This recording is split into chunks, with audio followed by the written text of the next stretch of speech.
Hi, I'm MJ Hickox on the road with Leopold's.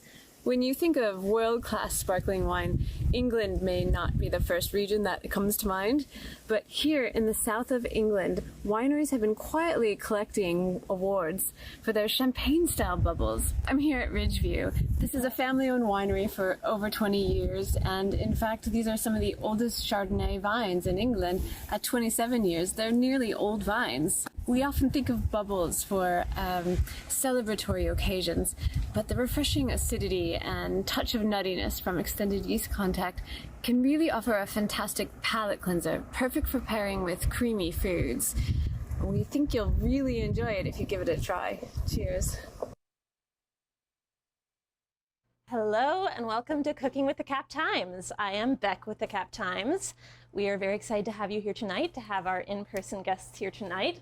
This is a very special night, first of all, because we have Chef Giovanni Novella from Bar Corallini. If you know me, just personally, this is my favorite restaurant in town. I'm very excited. This is also special because this is a members-only Cooking with the Cap Times. So this is in honor of our end-of-year membership drive. We are trying to raise $35,000 before the end of the year to support our newsroom. We are well on our way, and we're very grateful to everyone who's here, who's watching, who has supported us. If you would like to continue to support us to help us get to our goal, you can do that at membership.captimes.com. Again, very grateful. And then I wanted to say a thank you to our sponsors for tonight. The first is our kitchen sponsor, Kesnick's. That's where we are now. At Kesnick's, you can cook like a chef. You can get all the equipment you need to outfit your kitchen. It's open to the public. Come on in. And then our wine pairing sponsor tonight is Leopold's Books Bar Cafe. They're so great. Every month, you just saw the video, they pick a wine that pairs perfectly with the dish that our chef has picked. And then our guests here get to try it. And also, one lucky person watching today will get to take home a bottle of this wine, so stay tuned for details. And I was just there today. It's the coziest, perfect spot to go get a coffee, get a cocktail, buy some books, buy some wine. They're amazing. And with that, I think we are ready to pass things over to Lindsay Christians, our food editor. Yay! Thank you so much, Beck! Amazing! You did so well. And you look so festive. Oh, thank you. Hello, everyone. Thank you so much for being here. This is always such a pleasure to do this members-only event. I feel like I'm among friends, which is great. Chef Gio, thank you so much for being here. Of course. You have chosen a very ambitious recipe Yes, for I am. tonight. So we're going to challenge you, but it's also going to be a great to see demoed, right? Yep, I'm gonna show you step by step how to do it. So Yeah. So can you tell us why you chose this specific recipe? it's kind of like I love making pasta. Pasta is something this is my blood. I love making it. This is kind of like one of the hardest one to make it. It's like a double stuff, very intricate to make it. But for me, showing you this, it's gonna be easier for people home to make it, the easy way. We can do it. This is gonna be the hardest, so it'll be easy to kind of scale it down. So in other words, you can insert your own sheets. Yep, you can kind of buy the butter instead of making it, Yep. for example. I did look to see if any local grocery stores had smoked ricotta, and I could not find smoked ricotta, but there are other smoked cheeses, Yep. and you could just use fresh ricotta. Anyway, so you can, again, this is like the harder one, but Yeah. I'm gonna show you how to make it without the main ingredients. The semolina will be kind of hard to find it. You can replace it with a different kind of flour, like double O flour or just regular flour. Doesn't need to be as the recipe said. This is kind of the dream, equipment as ingredients we have. So nice. And can you get this at Bar Corallini? you can get it. Yep, you can get this at Bar Corallini. So. I always feel like that's a nice thing to know too. It's like if you watch this and you think that looks delicious, you can actually get it at Bar Corallini. You can get it, yep. Yeah. So we done it a special. We do we do special every day, every night. So this is one of the special that we're gonna run next week, so the whole week. So Nice. That's Yep. perfect. Yep. All right. Well, let's get started. let's do it. So we're gonna start making our pasta. So this is a pasta all'uovo. It's a classic Italian recipe that I'm using. Of course, every house in Italy, they have different recipe. Everybody has their own recipe, the perfect recipe. Pasta though is kind of tricky to make it because there's a lot of many variants when you make it. Starting from the weather, the humidity in the air, the size of the eggs. So this is a recipe that is kind of like a standard standard recipe, but always kind of like the feeling of when you're making it. I kind of dictate to put a little bit more flour, a little bit more eggs, a little bit more oil. It's kind of recipes that kind of always evolve. So we start with the semolina flour. It looks very fine. Fine, yeah. This texture is of the kind of flour is smooth really- flour. yeah, Yes, yeah. it is. So we make like a fontana. So we make kind of like a volcano in a shape. We're gonna make sure that the side we tap it down a little bit, so we have kind of hold when we're gonna put the eggs in there. Yep. We're gonna make a hole. So we're gonna start with the eggs. So we're gonna start with the eggs inside. Those are egg yolks. This is egg and egg yolk. Yep. You got a spoon, and we're gonna start with the spoon, kind of start incorporating the eggs in the flour, and we're gonna kind of scoop the flour from the side, just mixing it slowly. At one point, we're just gonna go in and we're just gonna start working with the hand. It's just the beginning, so that make a mess all over the plate, yeah. place. So we're gonna do the oil, Is that olive oil? olive oil, yep, the salt. And we're gonna start mixing it together. So it's kind of easy right now because the eggs doesn't go everywhere. So this is why we do this way. We just grab slowly the side of the flour fountain. And when they start to get a little more stiff, we're gonna go in there with the hand and just mixing it. I like to make pasta dough like a few hours before I'm using it. So I kind of like making the dough, let it relax a little bit, and then making stretching it, so it's a little bit put it more in the straight. fridge? Yes, so you can they put it in the fridge to kind of get it back. Usually I like to wrap in a film, like plastic wrap. Okay. I had bread. I have a bread in the oven, yeah, but it's fine. It's fine. Okay, I was like, I'm smelling it a little Smell it? That's good. Okay, when you are here, we can start, mix it with the hand, and you can mix it and start incorporating all the flour together. It seems amazing to me that all the flour would get absorbed. Yes, it will. It will. Yeah. And worst scenario, if it needs a little bit, again, the eggs always kind of change the size and the shape of the eggs. So it kind of like if it needs, if it feels too dry, you can add like a little extra egg or a touch of water, like a little bit more extra virgin olive oil. Does it matter that this is wood? Preferably wood or marble. Okay. But I can do it on anything on cardboard. If you don't want to make a mess in your kitchen, use a cardboard. I just try to contain. If my wife heard me saying this, like I'm making a huge mess at the house. Every time I cook, I'm like, what happened here? Like you make a pasta, the kitchen is a disaster. So we wanted the pasta dough to be on the dry side. We just wanted to, come together. You're using some real force. Yes, you wanna go in there slowly. We're going in there and just, mixing it. So in this case, I can tell I need a little bit more eggs, so I might add one more eggs. Very good. Yep. If you wanna crack it, right here. And there. There we go. Thank you. Okay, and just keep mixing it together. So again, we want to keep the dough kind of like on the hard side because when it rests, it's gonna start sweating a little bit, so it's gonna get soft. And harder you get it, more al dente you can make. Al dente means it's an Italian word. It means to the tooth. So the pasta should always be nice and not crunchy, but like harder. When you get pasta that's overcooked, it's wrong.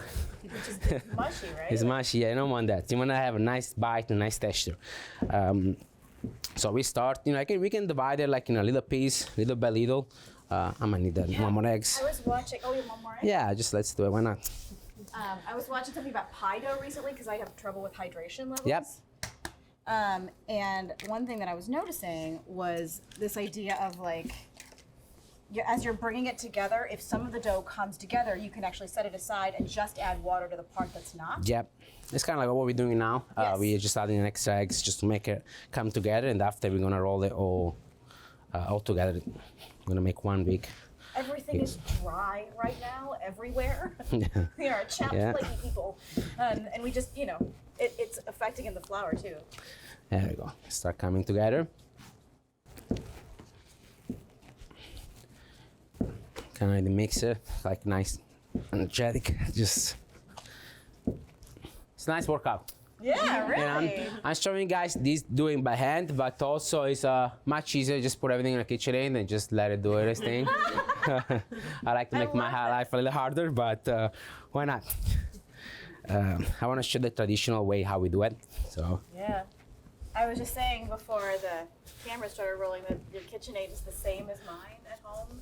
Mine is called the Little Red Corvette. That's her name. there we go. They'll start coming together. I'm gonna move this one on the side, and we're gonna knead it until it's nice and smooth. And again, it's kind of like the texture we're gonna get it. Like, you see, it's kind of hard and steep. Yeah.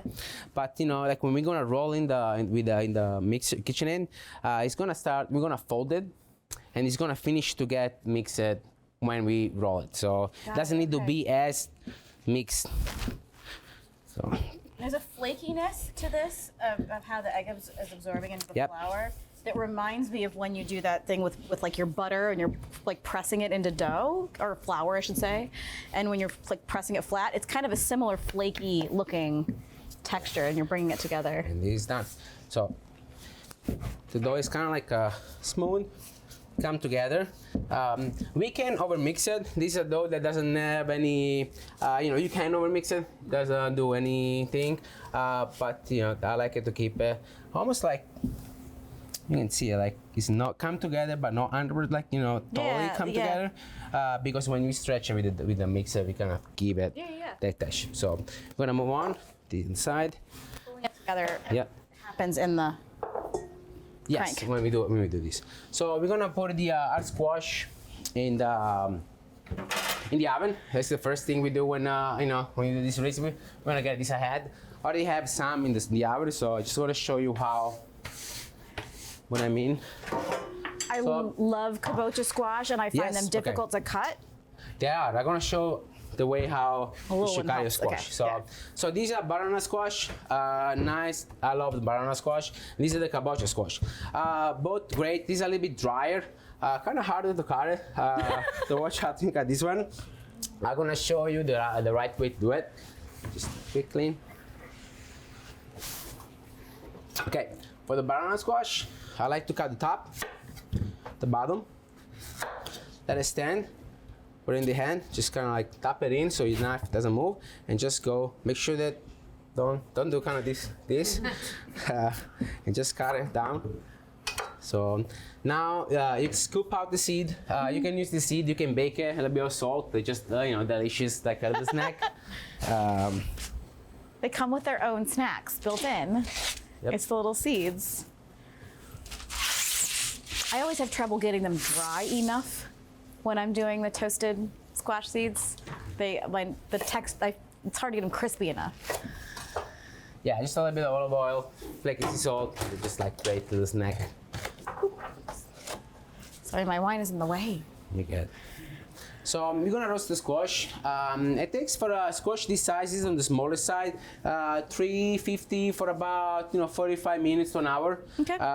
You can individually wrap, like sprinkle with the sea salt. Take the seed out, sprinkle with sea salt, a little bit of pepper and olive oil, and you can wrap it individually in aluminum foil. Just put it in there. Again, The just whole thing? You can wrap the whole thing, or you can just set it down like this. Cut side down. No seed. I like to do some, seasoning, some herbs. I like to do garlic. Also wrap it in aluminum, so when it's done, you can squeeze them out and just fold it in the squash. Yes. And some shallots. So I do that. Season it with salt, up and down.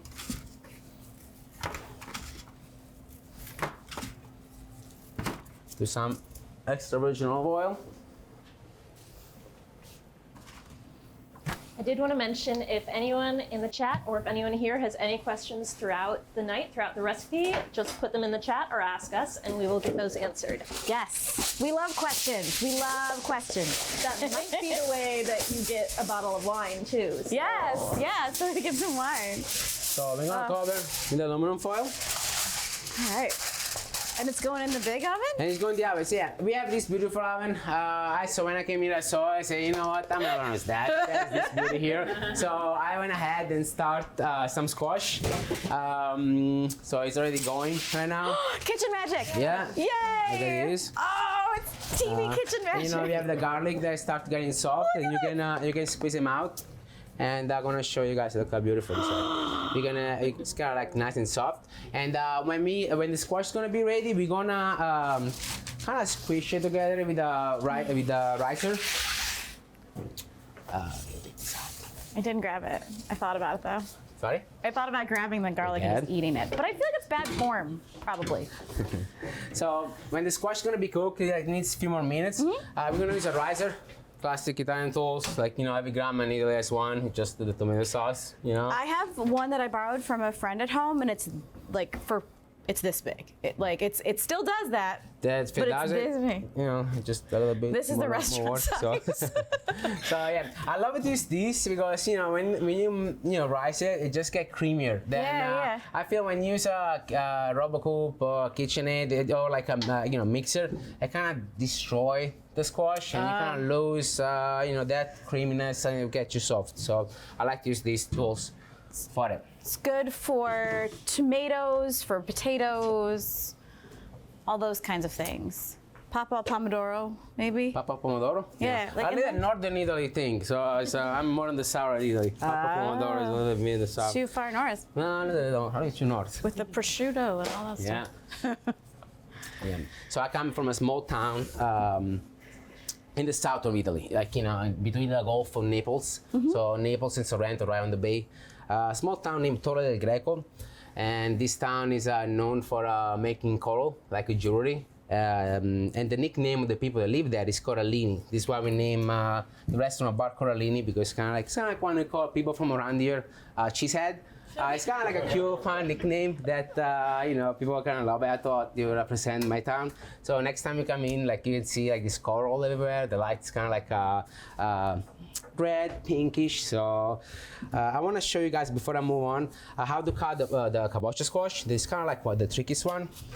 So because it's a little harder, and you cut yourself when the knife is not sharp enough. You know what I mean? I see the biggest injury always happens when the knife is not sharp, because you put more force in cutting things. So you want to have a sharp knife. Doesn't matter what you do. You can take this one off, or you can just go to the side. Again, do the top. Just push it in. And kind of when you go here, just open it. Yeah. That's it. That's pretty simple. And when you're like this way, you can just flip it down so you're stable, and you just go. That's it. And you can do the same thing. Salt. Wrap in a little bit of olive oil, and put it in the oven. So I had a cutting board that wasn't as oiled as it should have been, and I broke it doing that. Okay. Because you're using force down, So- and the board just went split. So maybe you I didn't was have like, a well. sharp knife. You need a sharper knife. I'm gonna teach you how to sharp knife again. I think we have one question from one of our guests Yeah. for Jane here.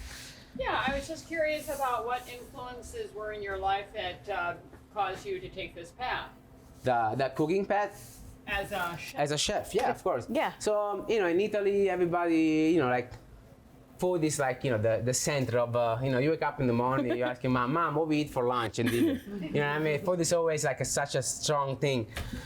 In my family, we have chefs, and my dad was a great cook, and my mom is a great cook, and my grandma also, like, one of the best cooks, chef you can ever. Like, the meal that she used to cook for me, like, I still remember the flavor.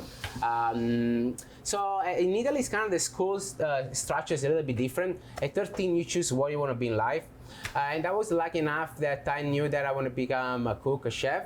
And at 13, I went to culinary school. I started in Sorrento, and I studied 5-year program. And while I was studying, I was working in a local restaurant all around the Naples region. And I really fell in love with the thing of getting something raw from a farmer and just make something unique and spectacular. Just putting some love in there. This is what I kind of fall in love with. And I kept going. And I learned that traveling, the more I used to travel, the more I was working for different people, different chefs. I was learning so much from all these people that slowly I figured out that I make my own style of cooking. I definitely come to America really impact. It was a big, you know, I came to America about 11 years ago. I arrived to San Diego in California, and that was a little tough because, you know, coming from Italy where, you know, you make a spaghetti a pomodoro, 3 tomato, a piece of garlic, olive oil, and it tastes amazing. Come to America that, you know, things were just a little different. You know, as the taste goes. So I had to adjust on my recipe. I had to, like, you know, tweak here and there, use veggie stock, use all these things to make things flavorful.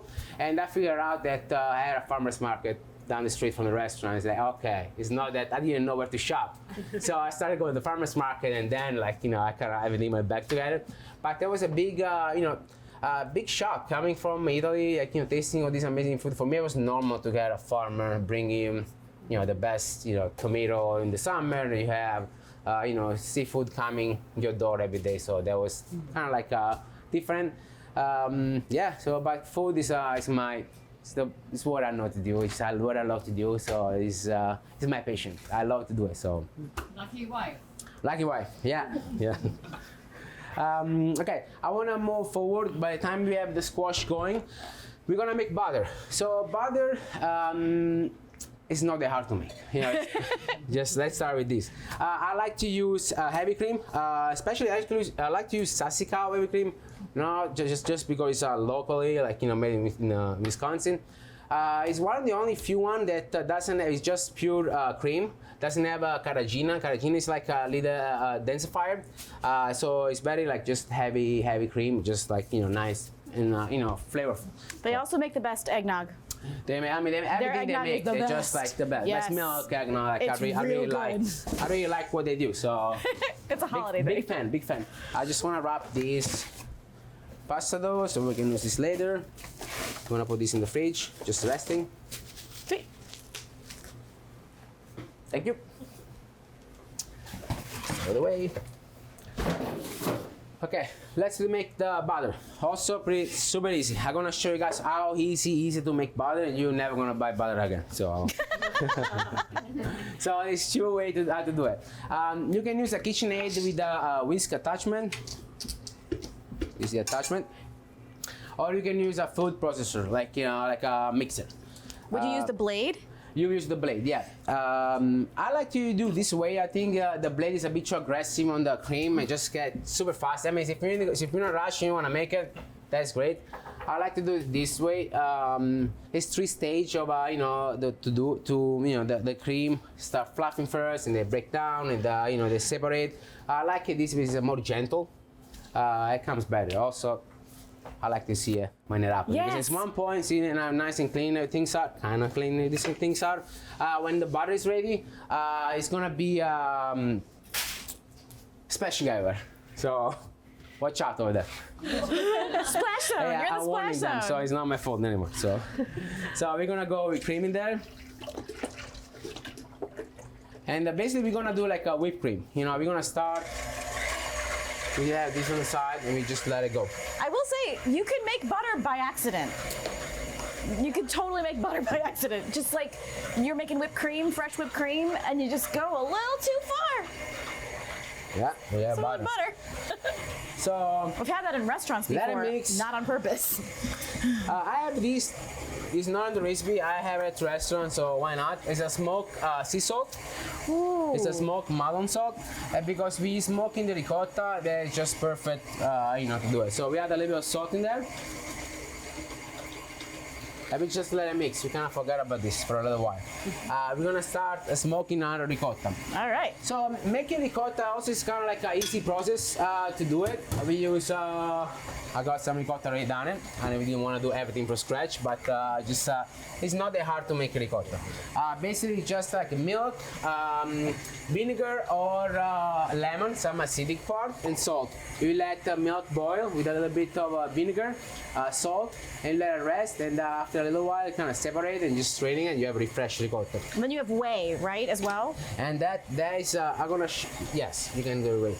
I'm gonna show you. So when this is gonna separate, we're gonna have the water that separate. Yeah. You can definitely use the water. I like to do it. So getting that water that separate, get a semolina and do a pasta with the water that come out from the process of making butter, and just making like, you know, fettuccine with butter kind of like thing. So just using everything from, I love to use everything from an ingredients. Yes. So in this case, we're gonna get fresh ricotta and we're gonna smoke it. Again, the smoke side is something that, you know, it's gonna, it's not necessary. You can just use the plain ricotta. That is totally fine.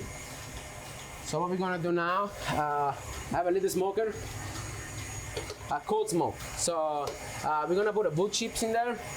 We're gonna lay it on, and we're gonna cover it with a plastic wrap, and we're gonna smoke our ricotta. Does Kesnick's have smokers? The little ones? Okay. Yeah. So I just figured like. I bought it off Amazon. It's like Alright. 20 bucks. It's So very easy. If Kesnick's has something like this and you're interested in doing this, I always like to kind of plug it, but sounds like maybe it's an Amazon thing. Okay, we're gonna do plastic wrap. We're gonna apply, like, you know, wrap pretty tight.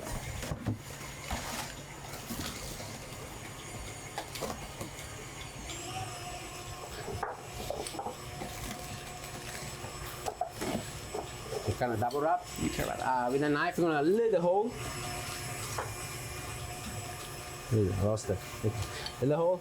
Gonna put the probe in It's there. a little. It's like it's Yeah, we don't want to smoke. We snorkeling. don't want to smoke the whole place, so we're gonna keep it in there.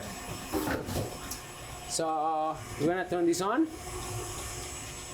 Oh my goodness. and we're gonna smoke our ricotta. You can see in here how the smoke is getting there. While it's coming out a little bit, we're gonna, you know, we're gonna close this as soon as we have enough smoke in there.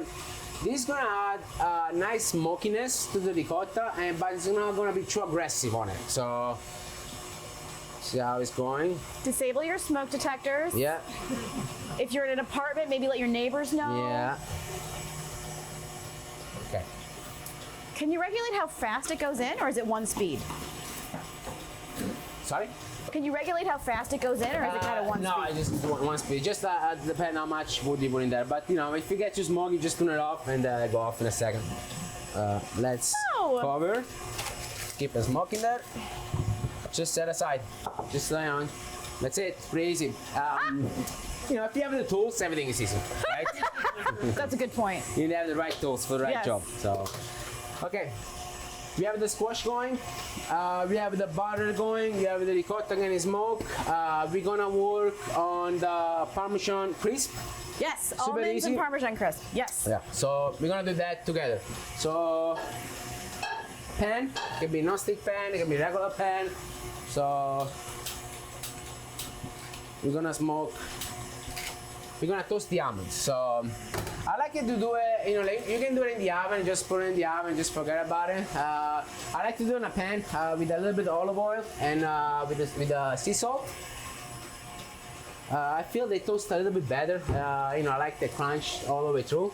So a little bit of oil, you get the almond, kind of medium heat. We just let it go slowly. You add some sea salt. In this case, I have the smoked one. I keep using that one, but it's just very optional. We don't need that. Are those just regular blanched almonds, or are they Barcona? Or are These are regular almond. Regular- This regular almond, we're just gonna toast it. Marcona almond, great if you find it. Okay. A little bit on the expensive side. Yeah, they're delicious, So yeah, they are delicious. I love Marcona almond. These are regular almond, but we're gonna make it delicious. So you know, we're They're gonna give it just- the yeah. extra taste that we need. they're not brown on the outside, so I was wondering if they were like peeled or. They're peeled. So Okay. these are peeled. So we have I have a little bit of sage. I just got added on it just to give an extra flavor. We're gonna check on the squash, see how it's doing. Let's clear it up. Ooh. And melon. You can taste this, check if it's ready. It's almost ready. Probably like, you know, a few more minutes.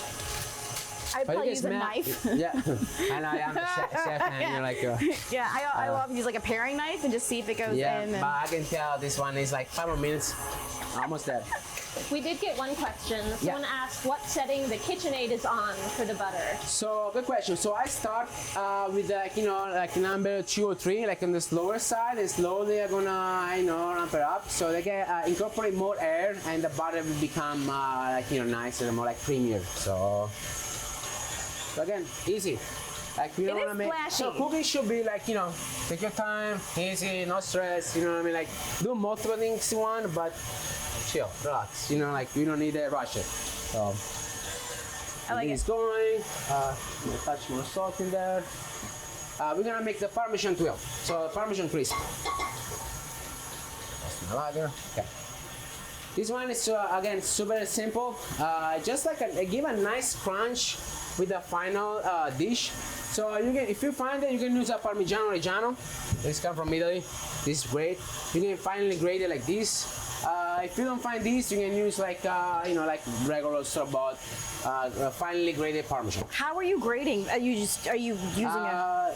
You can do old school. Oh yeah, okay. You know, I'm like grading it. It's just really, really fine. Yeah, it's and really like fine. I have big holes Yeah. on my I crayon. like to use this fine because when I make pasta, I like the cheese kind of melting the sauce and I have like a chunky, you know, like sauce. So if you guys see it, it's kind of getting like to the point of a whipped cream. So I start to like, you know, have like a plastic whipped cream. So we're gonna increase the speed and we're gonna break this whipped cream and slowly, I mean this heavy cream is kind of like great quality, so it takes a little longer than the other one. But you know, slowly we're gonna it's gonna break. I know it's gonna break. It might take a little while, but it's gonna break. Does it make a I difference promise you. if it's cold or hot or room temperature? I like it to have a room temp. Okay. When I use heavy cream, Italian cuisine, we don't use a lot of heavy cream. Okay. It's not, you know, it's not our thing, you know. We don't use a lot of butter or heavy cream. But you know, when I use heavy cream, I like to leave a room temp, like, you know, 20 minutes before I'm using it. I feel it's more like smoother than a cold from fridge. Okay. So, Parmesan, we're gonna do get some gloves. So, non-stick pan. We can do bigger one, smaller one, doesn't really matter. We can do a touch of olive oil, you can do some spray, oil spray. Of course, when you do the spray, stay out of the flame when you want to make, you know, a big flame. That'd be pretty cool to watch, but you know, you don't want to do that. So we have the almond. We're gonna do like a medium heat on the almond so they get nice and toasty inside. And if you guys can see, I'm gonna pause it for a second so you guys can see it. The cream whip, they start breaking. And you know, we're gonna keep it going and it's gonna break and it's gonna separate. We have our butter, so again, butter is pretty easy thing to make, like pasta. I love, so at the restaurant at Bar Corallini, we have a prep kitchen that is in the dining room. I love to show people how easy it is to make pasta.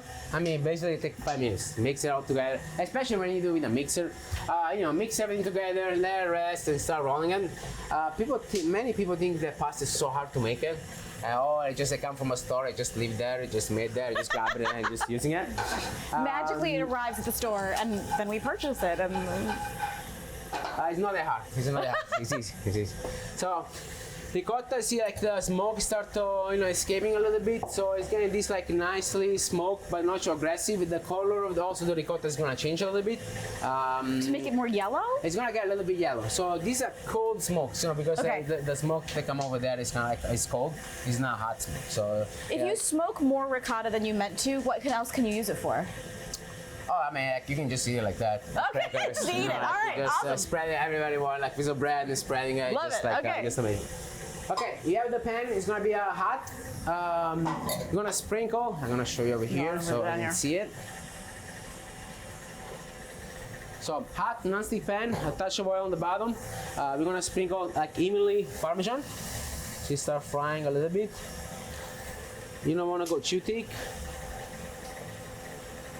And this is gonna be a nice, you know, it's a garnish that is not necessary. Like you can just do a freshly grated Parmesan on top. But you know, I love the even texture to my dish. So we're gonna have the crunchy almonds. We're gonna have the, you know, the crispy Parmesan, the nice and soft ravioli, you know. And we're gonna go back to the stove, but this time we're gonna lower the flame almost like to the smallest setting. Very low flame. Okay. Keep an eye on the almonds. I love those on salads too, the tweel. Yeah, these are great. When you make it, you know, you can save it, you can storage it, and just save it in a salad and be fancy when you eat put it, it. You know what I mean? Okay, what we have? So we have the squash going. We make the pasta. We're making the butter, the smoked ricotta, the toasted almonds, the parmigiano crisp, and in a second, as soon as we're done with butter, we're gonna start assembling the two fillings. So we have a doppio ravioli. Doppio means double. So one side will be smoked ricotta, the other side will be the squash filling. I love this because I kind of like when you combine, it's separate, but when you eat it, just combine all together, like the flavor just marry together like instantly, like when you buy it. So just I love this recipe. You said this is less traditional? Yes, it is. It's less traditional. I ran it as a special about a month ago at the restaurant, and people fall in love with that. People ask me about it, like, you know, I posted a little video on my on the Corallini page, and people just went nuts, and like I thought that would be a great fit for to do it here. So here I am. Oh my goodness, it's so thick. It's yeah, I see it start breaking. So the squash is ready. Let's get it out of the oven. Okay. You can smell it. You can smell the sage in there, the garlic, you know. The garlic is the thing that you smell the most, I think. Yeah, same. Yeah. I always, you know, like I have garlic, I just throw a few in there. Why not? You know, it's always great to have it. I love to make this kind of garlic, squeeze it all up, straining it, and just keep it in the container, and just spreading a piece of bread. Yeah. You know, it's the best bread you can find. Okay, going back to the parmesan wheel, before we forget it. So at some point, yeah, it's almost ready. You can see, you can almost just pick it up, just flipping it, and just let it cook the other side. Do tongs work for that? Like regular tongs? Yeah, Okay. tongs or like a fork. Okay, You know, again, cool. in the house, I you don't own difference. these, so I'm like, Yeah, I had it. I want to show off. Say, hey, I have a tongs. Look, I'm a fancy chef.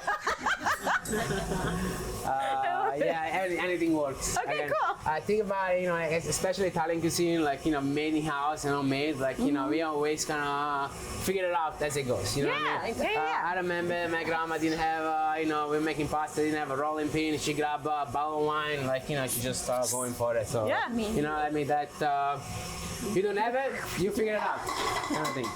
Okay, after it's done, we're gonna use a plate to let it rest. And it's gonna be nice and crunchy. So we let it cool down. If you have a rack, a cooling rack, you can put it on a cooling rack or just, you know, let it cool down, just like this. So we're gonna set this on the side so they get nice and cold. We have the almond that are ready. See how nice? I like to give some that are kind of like darker than the other one, and some so they're like, you know, a little lighter. Yeah. So you're gonna have a different bite and texture of this. We're gonna put it on a sheet pan, and we let it cool down. I feel Forget like about the almonds. You're done. with almonds, it's the aroma and also how dark they look. So you're Yeah. looking at it and you're also smelling Yep. it. So you can see here the butter start. Let me show you. Also, like, this is the worst thing I could have done. I can talk with my accent with this machine going, so I don't know how much you guys understand it. So please, if you guys don't understand, just let me know. I can repeat anything. So let's get a spatula. Let's get the stuff from the side of the bowl, but pretty much already we almost have butter. This is like, you know, raw, almost there. So we let it mix the side cream. So let it go for just probably like 2-3 more minutes. We're gonna strain it. I'm not gonna everywhere, splashing everywhere. I told you guys it's gonna happen. Okay. I warned you, so it's not my problem. It's no problem. Almost there. We're gonna keep going. We're gonna put a towel over. And we're gonna let it go. Keep going for a little bit. There we And then a little go. bit of ice. So squash, let it cool down for a second, so it's easier to, you know, like scooping it up. The thing's still making a mess. It's fine, just let it do it. It's just like This is why I told my wife when I make something in my house, I make, you know, like the ceiling, you know. She tornado. loves eating my food, but, you know, cleaning after me, she doesn't love it too much. So, so we had this on the side for a second. I feel like everybody in a marriage, there's like one person who's the tornado, you know? I think because also like at the restaurant I have people they work together. Like I put it there, we wash this and later. So I use a lot of things for making a recipe. So. Oh my god. It's going. Okay, it's ready. Of course, using actually no, a little more. Using like a RoboCoop, like a food processor, is like much cleaner. Oh yeah. But, I love this effect. Look at this, like we are. Oh, thank you. So we clean a little bit. No, What a it's good. messy chef. Thank you, Eddie. Yeah, almost ready. Oh. KitchenAid comes with also an attachment. You can put it on and just Yes, they can my mother has one. Yeah. That would be nice to have. Yeah. No. Yeah. So I take this away. Let's do a quick clean. They teach you how to make butter at those like old-timey solder village, where they teach you how to dip candles and stuff. They also teach you how to make butter. And my brother was obsessed with this for a while in middle school. He just, every time my mom had heavy cream, he would make butter out of it. It was very nice. So if you can put the cream in a bottle and just shaking it for a little while. Yes, and, that's literally what he would do. He just shake it in the container, add salt. It was like in 7th grade. It was very annoying. We have one more question. Okay. Yeah. Yeah, piggybacking off the previous question, what brought you to Madison? So traveling around the world to learn as much as I can. I had a friend who opened a restaurant in California, in San Diego. And I googled it, looked cool, the weather was great, it looked beautiful. So I moved to San Diego. And I met my beautiful wife when I was there 6 months after I arrived to America. I came to America, I didn't know any word of English. I didn't know Spanish. I just came. I just knew how to cook. That's it. That was tricky. Looking back now, I don't know how I did it. But thank God I met my wife after 6 months. I was in the States, and she's the saint that kind of taught me the English slowly and just show me. Teach me the English. And I love talking with the customer at the restaurant. And I figured out early on when I was in America that would make me learn English faster.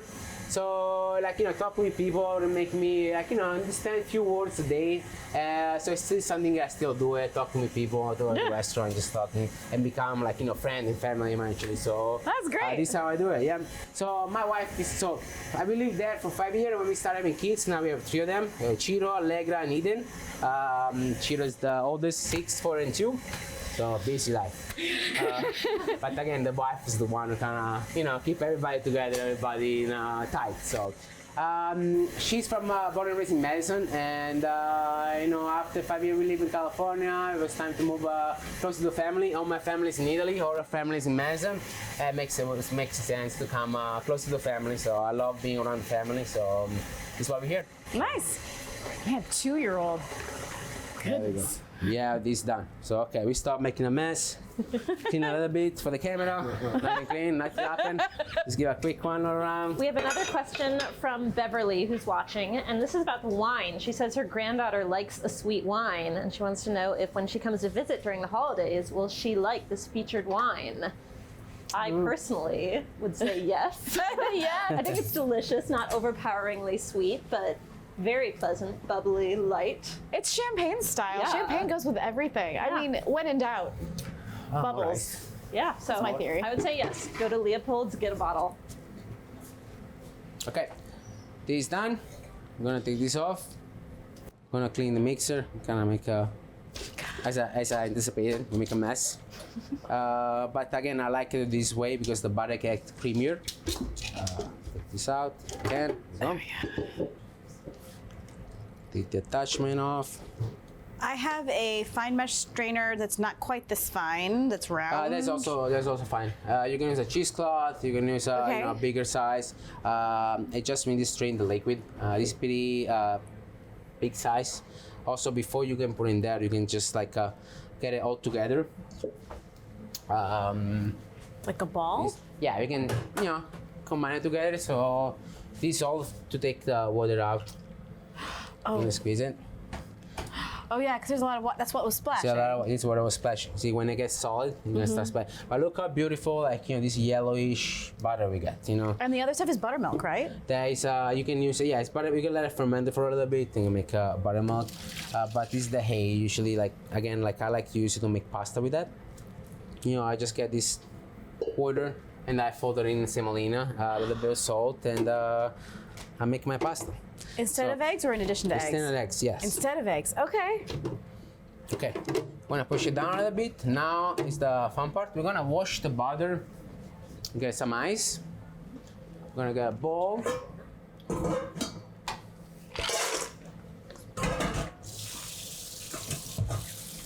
So now we're gonna kind of like clean the butter. It's a step, you can skip this step, but I like it to have if I make butter, I wanna make it right. So I like it to wash it in nice water, so all the impurity of the leftover cream is gonna go away. You have a cleaner product. Does it taste different? No, I just like for the consistency, and Okay. also it lasts a little bit longer. Oh, okay. So get all the butter out. And of course, we want cold water so the butter doesn't melt.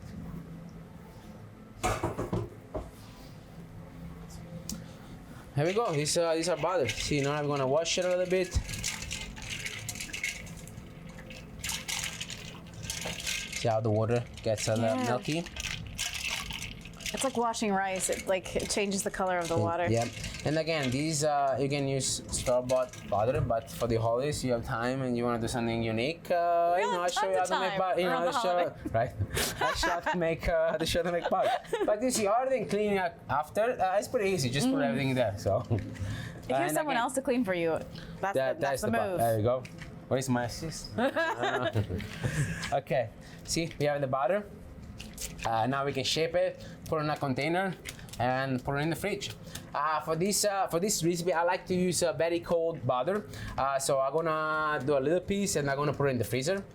So when I'm gonna do the ravioli, I add the cold butter in a pan. I'm gonna emulsify better if the butter is room temp. I didn't know that. Yep, it's a little chef trick. So. I didn't think that mattered. Oh my goodness. Okay. Cool. Temperature of the butter really, makes the cream, the sauce creamier. So. I knew it mattered for dough and things like that, but I didn't know it mattered for emulsification. That's Take cool. this on the side. Same container. I'm gonna throw this in the freezer. All right. Thank you. Okay, let's do a quick clean up around here. Like especially that thing. And we're gonna start rolling the dough, making the filling for the squash, and we eventually we're gonna assemble it. So there we go. Almost like before. Such a workhorse. I love that. I love that machine. Make sure that everything's nice and clean. Okay.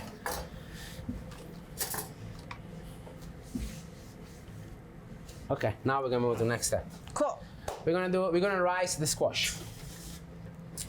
Again, if at the house you don't have a ricer, you can just smash it with a fork on a plate. You can pass it through like a little colander so it's like chunky, or you can even, if you don't have everything in a rush, you can just blend it with a mixer. I kind of change a little bit the texture of the squash, but I work the same. If you have a potato masher?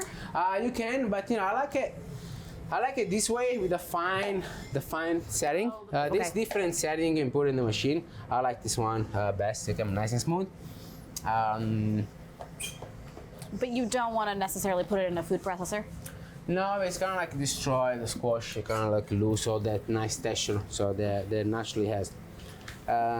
We have another question going back to the butter. Someone wants to know, when in the butter making process, how can you make it flavored? Flavor? Okay, yeah. So when it's mixed, you can add salt. I add salt right away as soon as I start mixing. But as the salt goes, like you can add anytime. But if you wanna make like rosemary butter, you chop the butter. When it's ready, just folding it in. After wash, you're just folding it in. You roll it with a plastic wrap and just stick it in the the flavor, the essential oil for the rosemary in this case. You infuse in the butter, and you have like flavored butter. Okay. We're gonna get a spoon. So we're gonna rice the squash. See how nice and tender. You can score the squash before you cook it, but I knew we have time, so I just didn't. And I'm gonna scoop this rye up. Just put it in there. So I'm gonna scoop it all. If it's cooled all the way, is that fine? Like I like to use when it's warmer, so it's easier to scoop it out. Okay. Sometimes when it get cold, like the skin stuck to the meaty part. So So we do it.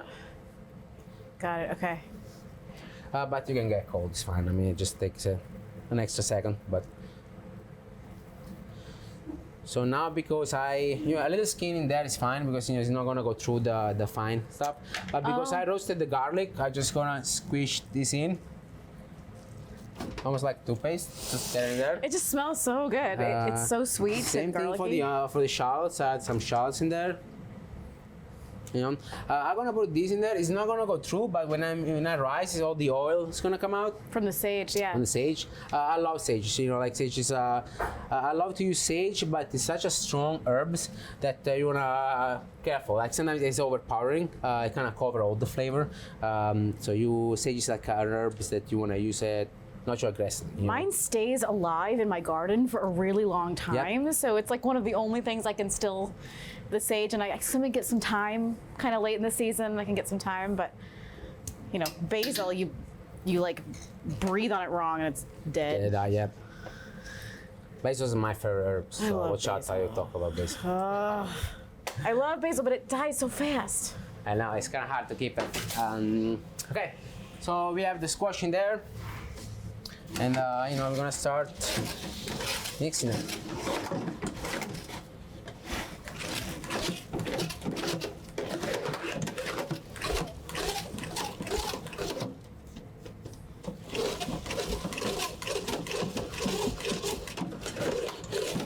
There we go. Working it up. Of course, you can use a spatula. Just do it fast. It looks like baby food. Okay. Thank you. So we have this beautiful puree. Yeah. Gonna put it in a bowl.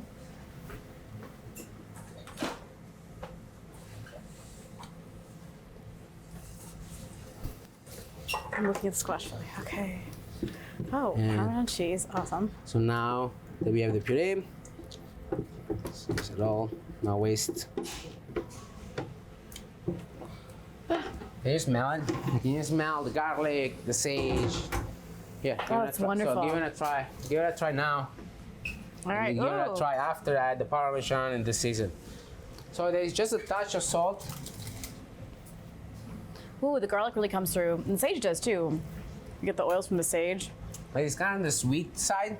This is why I like to pair it with a smoked ricotta to play like sweet and smoky. So now we're gonna add salt. Yeah, I was gonna say I was immediately gonna like salt. Yeah, and it's salt. I know that. So this little spoon that I just tasted, I use like a maniest restaurant. I like to taste everything as it goes. Yeah. Especially the last step of the process, because in the end. It's where it matters, like the last adjustment, salt, pepper, Parmesan, is where you make the last adjustment, and you want to make sure that you taste it. You cannot. Just the thought to serve something to customer that I didn't taste it or somebody else didn't taste it. No, doesn't happen. So, okay, we're almost done. Okay, we have the squash.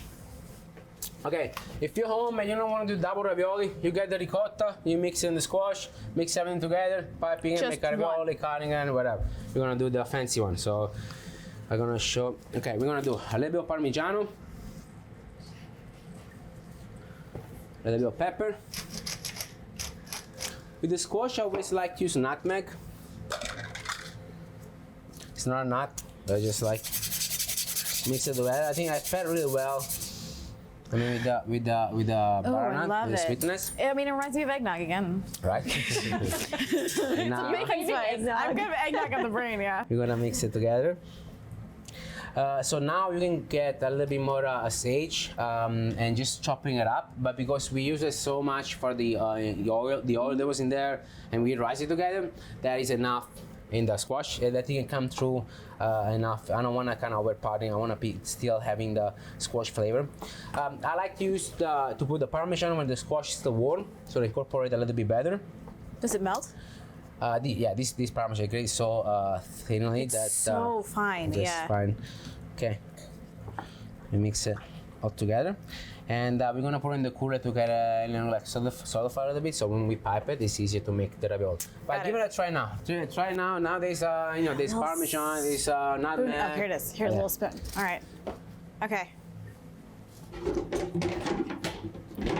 Ooh. Oh, that was good. Again, the garlic good. is still talking, but I feel like the parmesan and the salt would just make it pop. Okay. It is a little sweet. It's nice. It's sweet in the right way. Just it will pair really well with with the smokiness of the ricotta. So okay, The now parmesan really incorporates. Yeah, it just melts. You don't even see it. Even if also it's so finely grated that you don't feel it. It's not grainy. So squash done. Move on. We have the smoked ricotta. Oh, smoke this. Smell. Ooh, it's very smoky. It smells like a campfire. Right? But Campfire just the surface of the ricotta is is smoky. The inside is not gonna be as smoked. It's still so creamy. So when we wanna fold it together, it's gonna lose a little bit of that smokiness, Let's get some heavy cream. So the ricotta is kind of like dense. These many different kind of ricotta, many different style. This one that I use as a like on the stiff side. So I like to make it thinner with a little bit of heavy cream. Some ricotta can be pretty watery, and depending on how you're using it, do you drain it? But if it's watery, you just get more parmesan and just use it as like to make it all together. Okay. So heavy cream, parmigiano, nice cut, black pepper, a little bit of salt. In this case, I have it. I use it. A little bit of smoked sea salt, and we mix it all together. I've been using a lot of the Deliciouser spices, which are available here at Kesnick's actually now, and they have a new spot open. But the smoky salts that they have at Deliciouser are really good for this kind of thing too. They're really yummy. I like the sienna. Folding it, the cream, to make it nice and smooth, so it'll be easier to pipe it. So.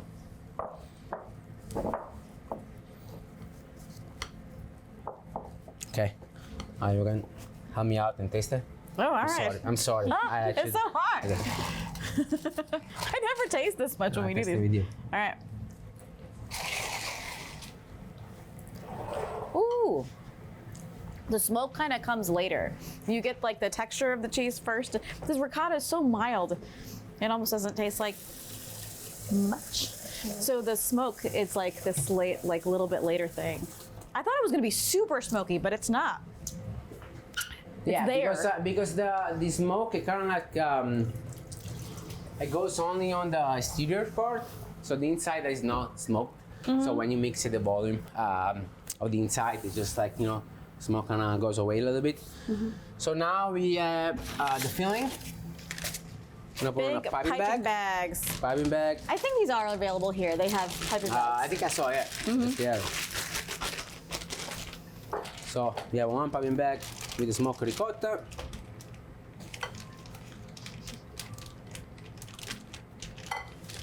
It's like cake making, Kind.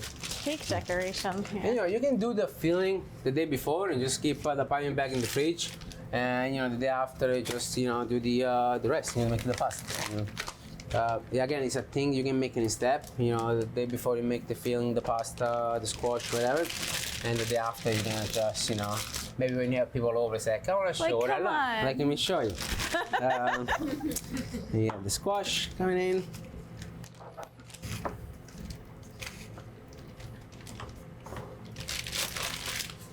And so we have the filling, right? Yeah. Now let's go back to the pasta. So the filling is done. We move this away. Clean up a little bit this mess. It's not my kitchen, so I don't know where to move, where to put stuff. Do you want me to put these somewhere? Yeah, thank you. Okay. Okay, let's give a quick clean of the table. Just splash everywhere from the cream. Okay. Good. Okay. Now we're gonna go back. So we're gonna get our dough from that we had let set room temp. Oh. I made some. These I made from at the restaurant. I've already done it. But where's the dough that we made it? Is it this one? Everybody's pointing that way, so this is see now it's much softer. See how softer is it now? And this one is just like the same with this. I just run it 3 times in the machine and folding it. I might just show you. I wasn't planning to do it, but I'm gonna show what I did. So you can do small piece. I'm gonna push it down a little bit. Got your semolina on the table. So it doesn't stick? So it doesn't stick. So at the restaurant I have a big machine to roll pasta. So I can roll like thick sheet of pasta and just go through and just it's much easier. At the house, I want to show you the kitchen, with the attachment for the kitchen, so you can have an idea what to do. You can roll it by hand, much harder work, or I like this little attachment, very affordable, just get to have at the house. So make a little strips like this, turning it on. Make sure that you are in the larger setting. The largest setting, which is 8. 8. You can also do it with a hand crank, I think. Yes, you can definitely do that. Less intimidating to me because this just doesn't. It keeps going. And you're like, This doesn't stop. So, and, it's a little hard on the machine, especially the first round. It's still like chunky the dough, but I'm gonna show you as you fold the dough, it's gonna be nice and smooth. Just watch out for the finger. See how ugly it looks, but by the end it's gonna look like nice and pretty and smooth.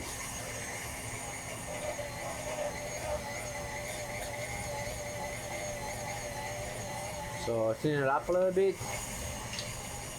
Going down with the diameter. I just keep it going down. But you see how it's not nice and even because we're gonna fold it. So we're gonna fold it. We're gonna give the pasta a little bit more of a structure. We're gonna mix a little bit more, and also we're gonna give structure. So we have this. We're gonna fold it in.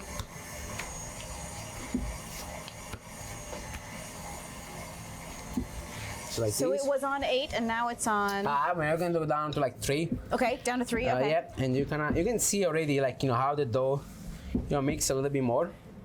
Does it matter to have a rolling pin that's this thin like this? No, whatever on it. Okay. It's fine. You can cut the edge to be if you wanna be picky, but you can run it through this way.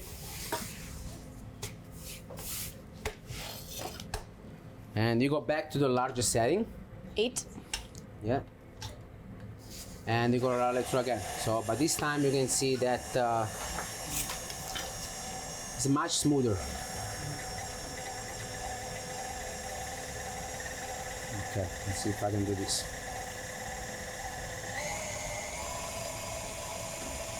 There we go. See how this happens. So at the restaurant, I do a mile-long sheet of pasta at a time. This for me is a little toy. So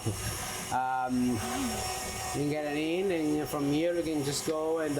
It's at 5 on the spinner, Yeah, in terms of you can adjust it for how you feel. If you don't feel comfortable with the machine, you can go slow and just make it slow.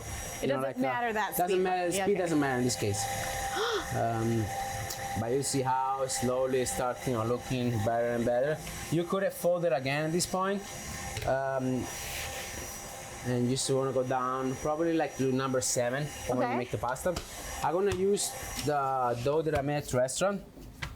There was a little bit more work. It works a little bit better. It really does come. It's a nice and relaxed. So this dough I made it yesterday. I let it rest in the cooler, so you can see how much softer and more pliable is it.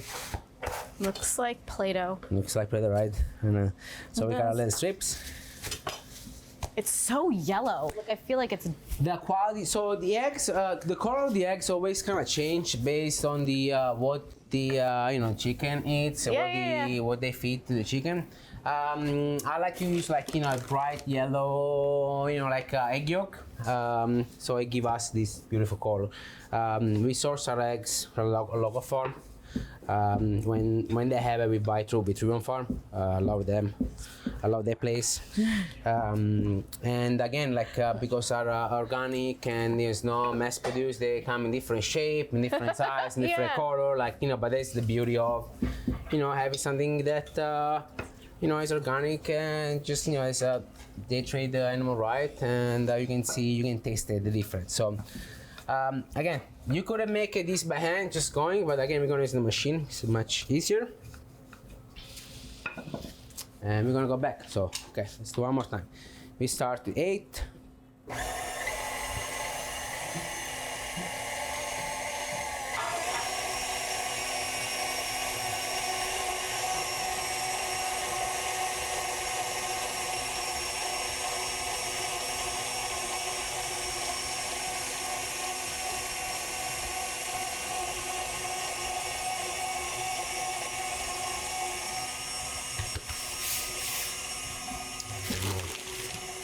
Semolina. You don't want to be too aggressive on the semolina. As you stretch it, the dough can be dry, start cracking a little bit. So you kind of want to, get it off as you go. But you definitely want to put enough to not get it stuck in the machine. So just a little bit, you can shake it off a little bit.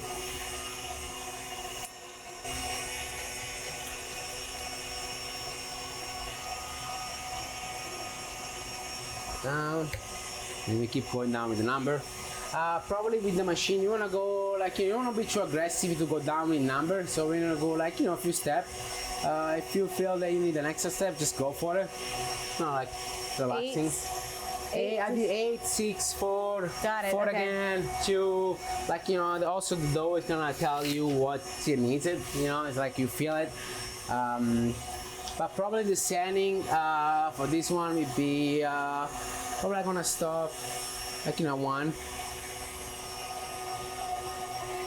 You wanna help? Thank you. Yeah. You can let it fall gently. You know what I mean? Yeah. So because this raviolo is folded many times, that's fine. I can let it do. Oh, great. This thing, whatever. Oh, look at that. Oh my gosh. Again, at the restaurant, if you guys drive by Etude, then just look in the window. We have a giant window with a pasta machine, and we make pasta every day. We make seriously a mile long pasta. So the tricky part, you want to put flour when you're kind of folding it in, so it doesn't get stuck To itself? to itself. Like this, and you can go into the last setting. And basically you can just, go for it. Just Okay. Oh, it's so beautifully thin. see how, and you can feel it with the semolina, how nice.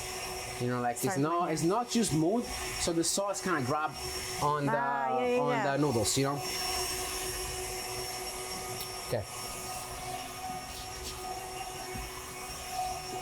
Got this a bit.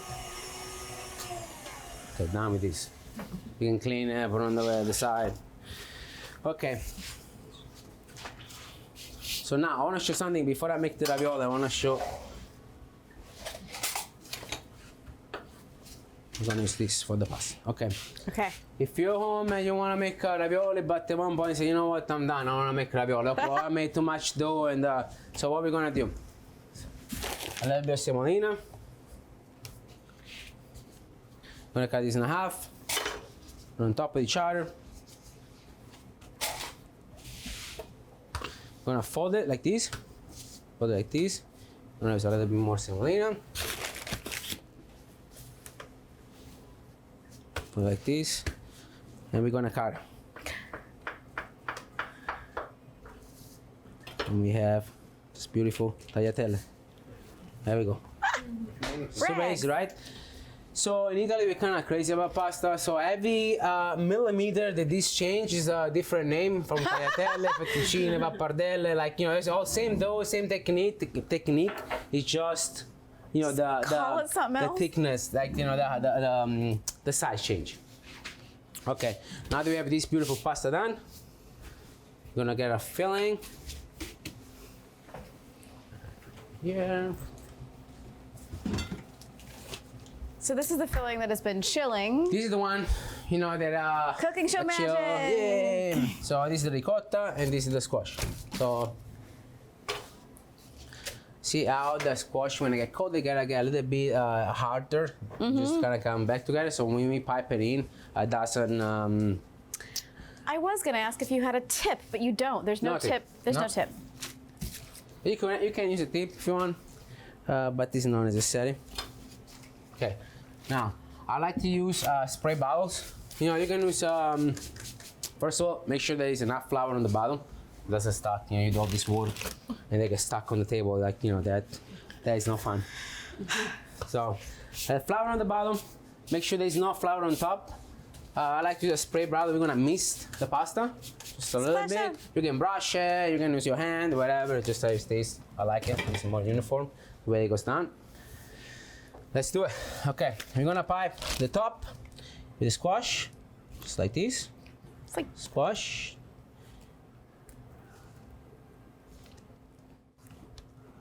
Okay. I'm gonna pipe the bottom with the ricotta. it's about what, 1.5 inches-ish? Yeah, I mean the size. You know, you can make it big like this and just have a bigger ravioli. With a bigger ravioli, I like to make a nice little one. So now we have this. Got a knife. Gonna cut it.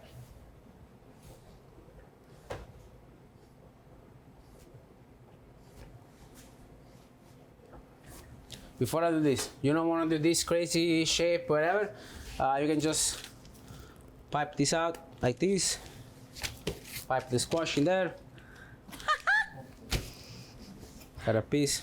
Looks like an egg. There we go. You have a ravioli. That's You have very a much cutter my and you speed. just, you know, you just cut it and you have a ravioli. I'm a very lazy person, and that is very much. There we go. I love and that. they're also as delicious. All the flavors there, just in different shape. So that is done. Okay, now we're here. We take a little piece of pasta. We're gonna roll one side like this. We're gonna roll the other side just like this. We're gonna push on the side. We got a little piece of wood or whatever you have this round.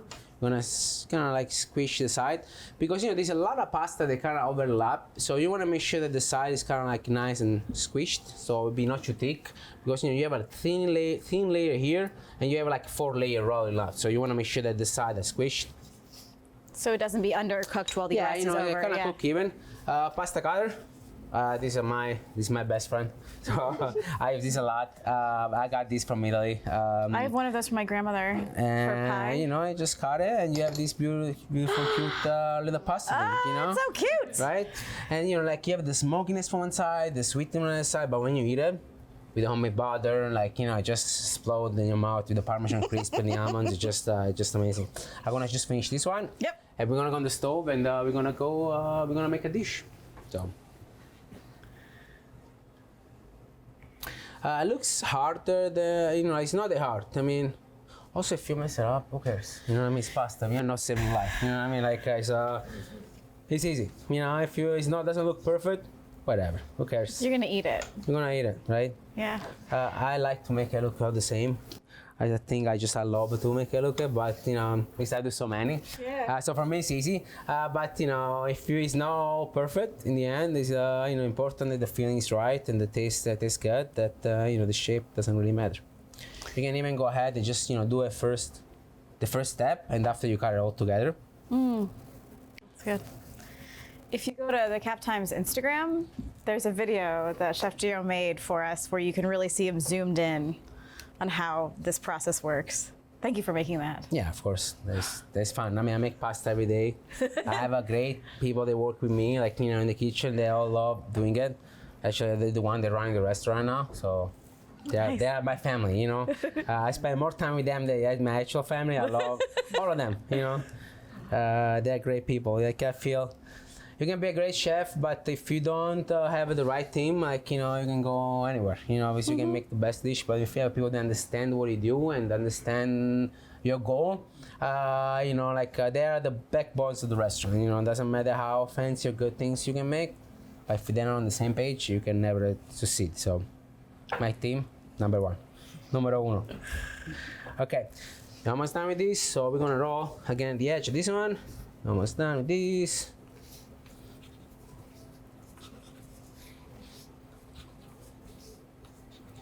Is making ravioli something that people do together in Italy, or is it something that you would do solo? Yes, I mean, like, it's always beautiful to cooking with the Yeah, family. yeah. You know, you chat, and you know, they smoke 20 cigarettes, but still, like, you know. But a glass of wine, relaxing, music. I love making ravioli. Like it just relax me. I love making pasta. It's just something I just enjoy. Like if I'm mad one day and just tired, like I just go in the back of the restaurant and in my beautiful window with my pasta maker, just make pasta. And the fun thing about Bar Corallini that we do different special every day. So one day I decide to make this, tomorrow make something else. It's always something new and to experiment and just to play around. So we have our pasta. So now I'm gonna save this for later. So now I like to keep the pasta, to make it probably like 20-30 minutes before we cook it. Put it in a plate, in a sheet pan, a little bit of semolina on the bottom, put it in the fridge. So all this sealing they get stuck. You can use it right now, they'll be fine. But I like to rest for a second, so the filling even the day before, so they kind of seal even more. And there's when you let it rest for an hour, this thing doesn't open. So you put it in the water, it just stay. So I have some that I made earlier. I love, this is great kitchen magic actually. I make quite a few. Ta-da! That's what we're gonna eat tonight. So I make sure that you guys, the people that are here, they don't leave hungry. So we have the pasta. And we're gonna start, assembling all the ingredients that we made. So we're gonna get the butter from the freezer. We have we're gonna get some shallots, a little bit of sage. We're gonna chop it up, and we're gonna start making a dish. Thank you. So we have water that is boiling. We're gonna add generous, a pinch of salt. Salty like the sea. This where we were gonna aim, it's salty as the sea. Yeah. I'm kind of weird. I always like to taste the water because I use most of the time I use the pasta water in the sauce when I put the pasta in there. And saute. If you have a salty water and you put the water in there, the dish is gonna get salty. So I have an idea where the salt level is at. So we're gonna assemble the dish. Quickly with a knife. Okay, just the shallots. Gonna chop it up. I have some new tools I want now after tonight. Yeah? I like to do shallots nice and clean, so I kind of dissolve a little bit in the sauce. You get a little bit of sage. Sage can be more like roughly a bigger size. To get my shallot that thin, I use a mandolin because I'm not that good. Yeah, you can use a mandolin, you can go slow and whatever. So onions. Yeah. the type of one, it's more much Purple. more intense flavor, sweeter. I love using shallots. I use shallots everywhere in the restaurant. So we have shallots, sage. We have the ravioli done. We have the butter that get cold. Get really cold. You're gonna chew it up a little bit because there is a piece. Oh, it's got a little crystals on the outside. Ooh, it looks like cheese. It does look almost like cheese, but try this. Let's see how we did after all the mess. Oh yeah. Let's try a little piece of butter and see how it is. All right. Let's see. Ooh, Okay. it's very, very creamy. Let's see how smooth it is. It's not clean. clean butter. Yeah, you're right. It's very clean. That's a weird thing to say about butter, but it's true. Okay, and again, we use the butter cold, so we're not gonna put it in the pan. It's gonna, make this creaminess that is gonna help our sauce to don't break. So we start with boiling water. We want to do it boiled, but not like crazy, too aggressive. Again, we want to be gentle with the. Doesn't matter how good of ravioli we made. We don't want like a crazy boiling water. We just want to go gently boil. So kind of the pasta in the dance, the ravioli in the dance in the water. Okay, you choose which one we do. 6 of them. Choose whatever you want. You do it. Do I grab them? Pick it up. Just play. Right. 1, 2, 3. Some of our Really? audience members Really? 5. some of our audience members one are over here. expressing how hungry they are watching this. So That is are good. we. Okay. These ones. That's good. This is one you choose. 6. Let's do 7. If one breaks, we can Oh! put an This one extra too. one. Oh, which one? This one. This one? Sure. Yeah, Okay, this so one. this one. Oh, that one. There That was you go. better. Okay, let's do it. We put it in the water. We cover the top. Oh, there you go. There you go. Let it go. We start the sauce. So we're gonna turn on the flame on the pan. Okay. I dream of a gas stove. Someday. Extra virgin olive oil. It's a touch because we're gonna use butter, so I'm gonna do a touch of extra virgin just to have the shallots to caramelize a little bit. You put the shallots from cold, and also the sage from cold. To kind of get the oil get infused. Just want to make sure I have all my garnish ready. So instead of waiting for the oil to come up to hot, you're Yeah. putting them in where the oil is still cold. Okay. Yeah, so they kind of get infused. The oil's like, get a flavor slowly. Disappear, take it away. Start to get all that stuff. I have a bad habit of burning my together. garlic. Nancy wants to know, can these ravioli be frozen or would that ruin them? Yes, so you can freeze the ravioli. Good question. Yeah, it's a great question. You can freeze the ravioli and use it from boiling water. Use it from frozen straight to the water. It doesn't need to be thawed out. That's how we do with our peas pasta. The our peas fresh, we go straight from frozen to the water. boiling. Yeah. Same way. I just want to clean the table so I can show you guys how I'm gonna plate. Because when you have everything ready, it takes like 3 minutes. You know what I mean? Like pasta cook fast. The sauce is a fast one. So it's that. It's that. We have our almonds. We're gonna crush a little bit. I got just for garnish, the chef is in me, like I wanna do something, it looks good. These are micro celery. Ooh. A little plant of celery, just give it a try. Oh yeah.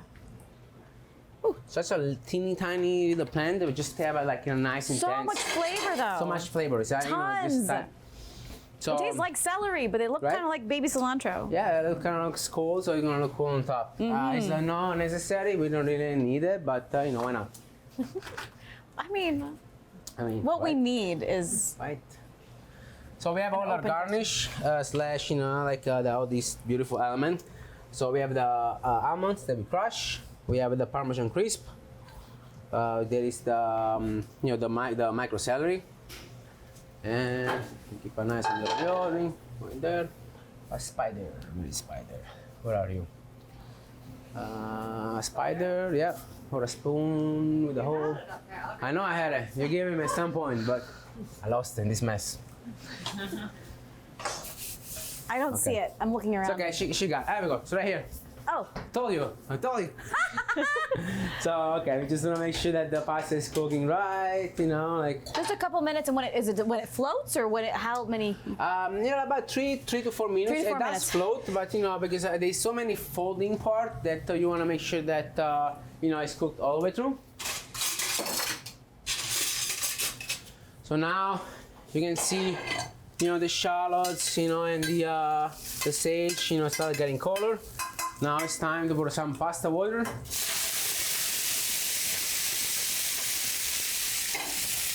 Just let it go. So kind of like just give it this starch that is on the Yeah, pasta yeah. water. It's gonna give us. And that's that why you kick. taste how salty Yeah, the water this is. is why I taste how salty the water. Yeah. Yeah. So we're gonna put the ravioli in there. There we go. If you're batching this, like you're making this for multiple people, do you add more oil, more shallot, more sage? Yeah, definitely. I'm making this for one plate, so I'm making Yeah. more. I'm gonna use this plate. Look how beautiful is it? And I saw it, I imagined the ravioli in there. I was like, this is the right one. We want to make sure that when we put the pasta in, that we kind of move it a little bit because they can get stuck together. Now, when the pasta is just, the water is boiling just like this, we add the butter, the cold butter, and we're gonna have the butter kind of emulsify. There's a lot of butter. I went having that one. So. Okay. And we still keep the water boiling on the side. We just start mixing it. It's the holidays. It's the holidays, everybody. We're celebrating. We make sure that we taste Make sure that, you know, the sauce start coming together. You know, delicious. A little bit of crushed fresh pepper in there. A little bit of parmigiano now. It's gonna melt in the sauce, and we're gonna do more on top. I love how the same kind of flavors will appear like again and again. Like there's Parmesan in the squash, you know, there's the Parmesan tuile, there's Parmesan here again, like, and sort of like the sage too. It's like layering in all these different places. Yeah, the way my philosophy when I cook is like building flavor. Yeah. And I love to use the same ingredients in different like temperature or see how the butter start turning. We don't want a sauce too tight because the filling in there are nice and creamy. And this is almost done. Just let it stir a little bit. We can turn off the pasta oil now. We don't need anymore. And we're gonna plate. A spoon. Work. So this little bubble is what is making like, you know, this like creamy sauce. Yeah. So now we're gonna plate. And I love this ravioli because you can see like all the sauce kind of getting the, you know, in the pasta. So we're gonna put the pasta down. Smells pretty good, right? Mm-hmm. It really does. You And know, I'm 4 getting- or 5, 6, depending on how hungry you are. If you know what you want to do. I think we're gonna do 6. 1, 2, 3, 5, and one more 6. I like the idea of making just a little more than you meant to, just in case Yes, something you goes know. wrong. I told you that one would break, and they broke it. This is But the did it one really? this is the one I'm putting there. See? That's great. There you That's go. really smart. We're gonna put this beautiful sauce I would still eat it, of all course. over. Okay, now parmigiano, like, you know, like a lot. Just get in there. So we have this one is grated. We're gonna add a nice like texture with the toasted almonds. Beautiful they are. Parmesan crisp. Again, one more texture with the parmesan. Just like this. And now we're gonna garnish with this micro celery. Boom, we're done. Finito. Yeah. Gorgeous. Yep. And you know, Beautiful. let's do this. Let's cut one and let's show what's actually you're gonna try. You're with me, helping me out, so you are the one. I didn't that do anything. Have to try. I want to show so pretty. when you cut it. You do it. Okay. When you cut it, the two side, how cool it looks, different. I want you to taste it and you tell see me this? what do you think. See if you can see. This is the Yeah, ricotta look. side. And you can kind of see. Whoa! I want to make this come out a little bit more. There you go. You can kind of see the squash in there too. All right, I'm gonna have a bite. Get a bite. The my gosh. almonds, the parmesan. I'm messing the up Beck's celery, photo just, for later. yeah. I'm sorry, Beck. It's okay. We're gonna make another one. Don't worry.